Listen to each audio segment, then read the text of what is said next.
Tu es en Allemagne actuellement? Oui, je suis en Allemagne. Dans quel état à peu près? Hein? Dans quel état? Baden-Württemberg. Baden-Württemberg, ok. Et à l'heure actuelle, ta documentation est comment? Oui, maintenant, comme je suis revenu maintenant, ils m'ont amené à l'hôpital, maintenant ils m'ont soigné, ils m'ont amené encore aussi à l'hôpital psychiatrique. J'ai fait à peu près 15 jours là-bas, mais eux-mêmes m'ont demandé si je voulais partir, que je peux partir. Après, ils m'ont laissé, je vais venir. Mais ils m'ont dit maintenant, si je me sens n'importe quelle douleur, je n'ai pas qu'à leur contacter, que je suis là, et que je peux venir quand je veux. Tu as à peu près quel âge? Je suis né en 1972. J'avais à peu près 31 ans. 60, si c'est 72, tu as plus de 40 ans. Si c'est 1900. Non, 1992. Ok, si c'est 92, ouais, ça se comprend. Tu as 30 quelque chose, 90, ça fait 30, à peu près 32 ans, disons, comme tu dis là. Ouais. Ouais. Ok. Tes parents vivent encore? Non, j'ai perdu mes deux parents, mais mes grands-parents sont là. Tes grands-parents sont là. Est-ce que tu fumes? C'est la prison que j'ai commencé. C'est la prison que j'ai commencé à fumer, sinon je ne fume pas avant. Avant même quand tu vendais le truc là, tu ne fumais pas? Non, non, non, moi je ne vends pas. Moi je travaille. Moi je dis que moi j'achète. Mes amis, ce sont des fumeurs dans le camp. Tu connais, dans le camp, il y a les fumeurs. Mais c'est eux qui me demandent, comme ils savent que moi je travaille, c'est eux qui me demandent, il y a les dealers dans le camp. Moi j'achète pour leur donner seulement pour fumer. Mais sinon, moi-même, je ne vends pas ça. Toi-même, tu ne fumais pas?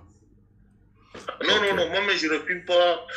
Moi, j'achète ça seulement pour le plaisir. Comme j'ai des amis camerounais, des indigènes qui fument, comme ils savent que moi je travaille, je plus acheter pour leur donner, pour leur faire plaisir seulement pour fumer, c'est tout. Sinon, moi-même, je n'approche pas des choses comme ça. Depuis que tu as quitté, tu as traversé l'eau, hein? Je cause avec toi comme un frère, hein. On va dans des questions vraiment assez basiques, aussi simples. Oui, Parce qu'il ne faut pas se tromper.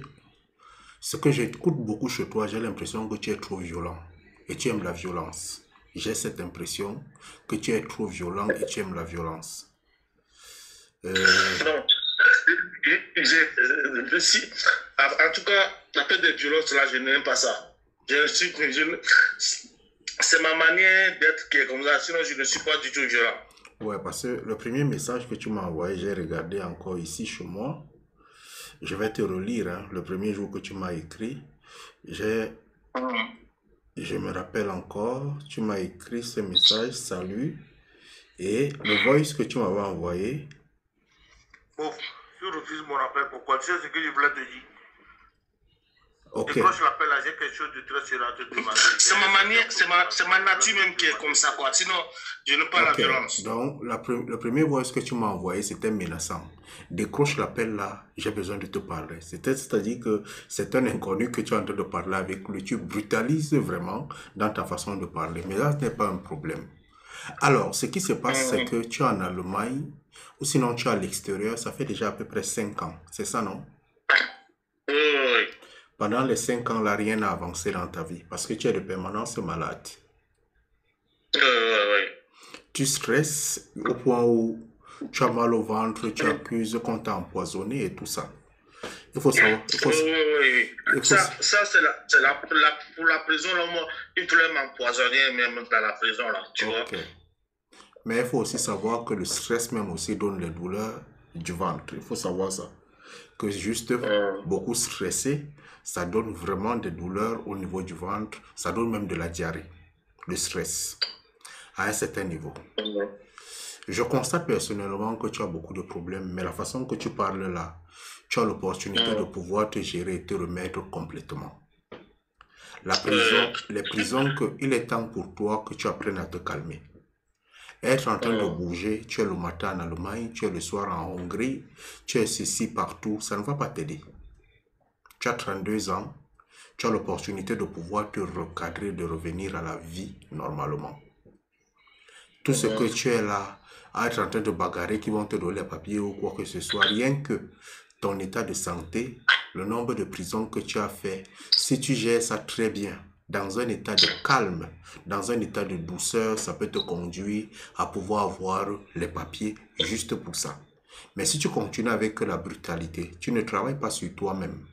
Là maintenant, tu as perdu tes parents parce qu'il ne faut pas se tromper, tu as traversé la mer. Tu comprends? Le fait que tu aies traversé la mer, tu as fait combien de temps avant de traverser? À peu près 2 ans. Tu as fait 2 ans avant de traverser. Et tu sais très bien que même si c'est comment, quand tu as traversé la mer, il y a des choses qui se touchent dans ton cerveau. Tu le sais, non? Ça, je ne sais pas. Ça la plupart des temps, parce que tu as souffert en route. Tu es resté le désert, la mer, tu as beaucoup bagarré, tu as essayé plusieurs fois pour pouvoir traverser. Tu as fait des choses compliquées pour pouvoir traverser. Ça a été difficile. Et forcément, ce mode de vie, ça donne des séquelles dans le cerveau. Et non seulement ça, là où tu es là maintenant.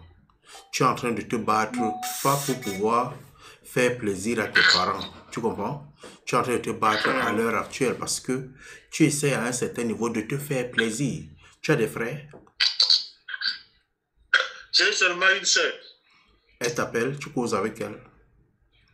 Oui, mais elle travaille là-bas, elle est culturelle. Ok. Ce qui fait en sorte qu'à l'heure actuelle, ta vie, c'est toi seul et tes grands-parents. C'est ça, non? Oui. Tu n'as pas de copine, absolument rien. Non. Tu n'as pas de copine, absolument rien. Il est temps pour toi de prendre ta vie en main. Tu as 32 ans. Si tu décides de prendre ta vie en main maintenant, de te responsabiliser un peu, tu vas commencer à constater que tu peux te recadrer complètement. Parce qu'à l'heure actuelle, tu es dans le camp d'asile. C'est ça, non? Oui, je suis dans le Haïm maintenant. À l'heure actuelle, tu es dans un Haïm. Et c'est toujours calme, c'est toujours bizarre. À l'heure actuelle, il est temps pour toi de prendre la santé, ta santé personnelle en main. Ce n'est pas une autre personne qui va t'aider. Tu as déjà dormi dehors, tu as dormi en prison, tu as fait ceci, tu as fait cela. Ça ne t'aidera pas. Si tu avais les parents, tu devais avoir la conscience que je ne devrais pas me faire du mal parce que je vais faire du mal à mes parents. Mais à l'heure actuelle, tu as perdu tes parents. L'esprit que tu as dans ta tête en te disant que non, si je meurs, personne ne va pleurer. Si je fais ceci, personne ne va pleurer. C'est ça qui t'amène à croire que tu n'as pas la capacité de pouvoir vivre une nouvelle vie. J'ai cette impression. Donc, il faudrait travailler une chose, revenir à la vie. Il faudrait te battre à revenir à la vie. Si les Allemands sont en train de te casser la tête, ce n'est pas la fin du monde. Tu as 32 ans. Si tu te concentres là maintenant, tu prends ta vie au sérieux sur 2 ans. Tu oublies que les Allemands t'ont fait ceci, les Américains t'ont fait cela, les Allemands t'ont fait cela. D'ici 2 ans, tu auras une vie qui est calme et paisible. Mais si tu continues à penser dans ta tête qu'on t'a fait ceci, tu continues à vivre ces souvenirs. Parce que j'ai l'impression, tu continues à vivre dans les souvenirs de ce qu'on t'a fait en prison. Parce que nous sommes en 2023. Ça fait déjà pratiquement 1 an en arrière. Et tu vis dans ces souvenirs-là. Il est temps que tu commences à te reconstruire. La meilleure façon de se reconstruire ici, pour moi, c'est d'essayer d'être... Si je respire même, tu attends ça, non? Oui. C'est dans la prison que je sortais que j'ai commencé à respirer comme ça. Sinon, je n'avais pas ça avant. Il faut... Là, je comprends. La première des choses, c'est qu'il faut qu'on vidange ton cerveau. Si le cerveau va bien, le corps va bien. Un esprit sain dans un corps sain. Tu n'as pas de gens autour de toi peut-être qui te conseillent, qui t'accompagnent.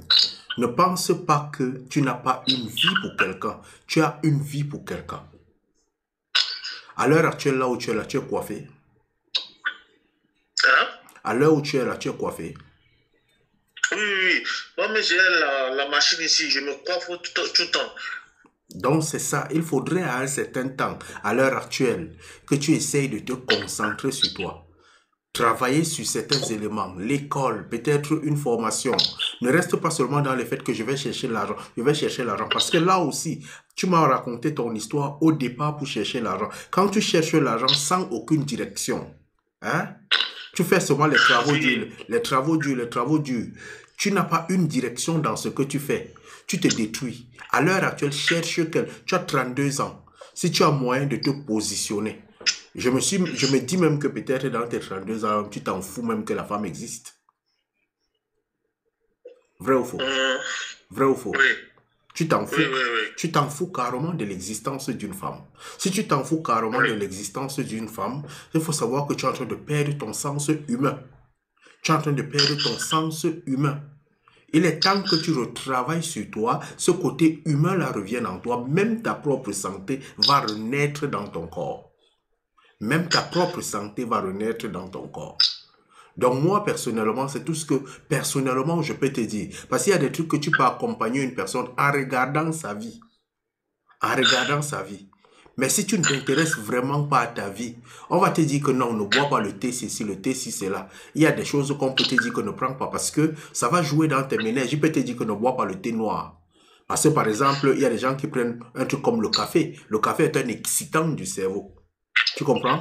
Et la personne a peur que peut-être on te dise que si tu prends le thé noir peut exciter ton cerveau. Et si ça excite ton cerveau, ça augmente ta dépression.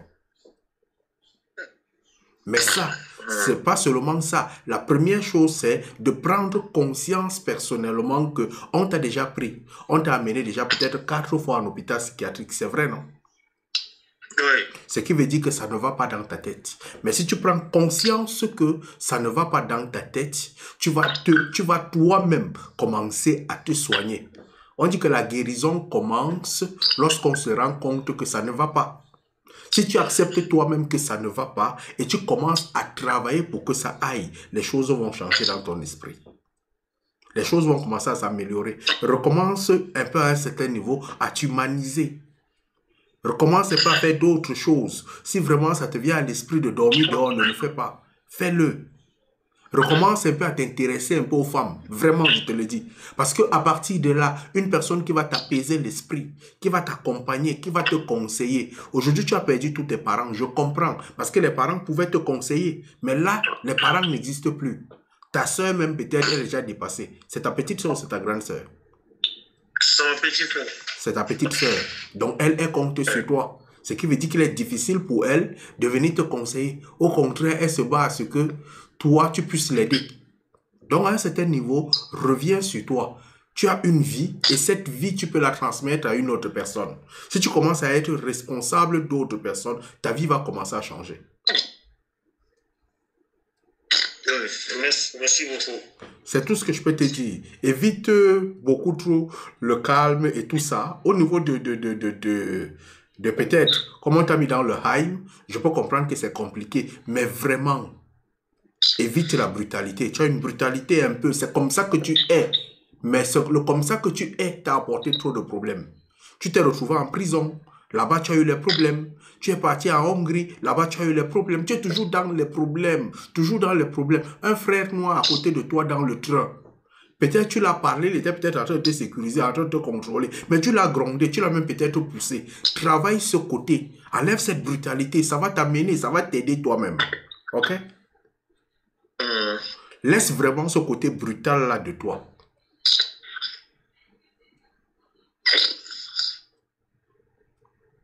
Toi-même, quand tu restes, tu ne te dis pas que tu es un peu brutal verbalement. Au moins verbalement. Oui, si c'est verbalement, si je vais quand même verbalement, mais aller jusqu'à brutal physique, non, je ne fais pas ça. Okay. Mais, comme tu sais, nous les Africains, on a toujours la grande gueule. Mais la grande gueule qui t'apporte des problèmes, elle n'est pas une bonne gueule pour toi. C'est la grande gueule qui t'apporte des problèmes. Elle n'est pas une bonne gueule pour toi. Il ne faut pas que tu te retrouves un jour à cause de la gueule, l'incassa, comme tu parles toujours d'eux, ils te mettent un couteau dans le corps et ta vie finit à cause de ta gueule. C'est un comportement qui te détruit, qui t'apporte des problèmes.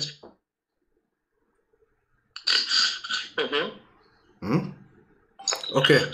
Moi, quand je détecte quelque chose, c'est quelqu'un, on ne se sépare pas comme ça. Puisque toi-même, tu comprends que la grande gueule, la brutalité est la force qui contrôle ton esprit. Hein, qui t'apporte tellement de problèmes. Tu reprends avec moi la grande gueule, laisse ma vie tranquille. Tu le dis 3 fois. Ok. Je répète maintenant. Oui.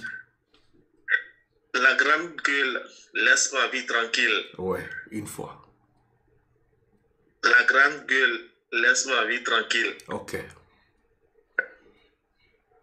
Nous sommes à la deuxième fois, il faut 3. La grande gueule, laisse ma vie tranquille. Ok. Mon frère, j'espère que ça ira mieux chez toi.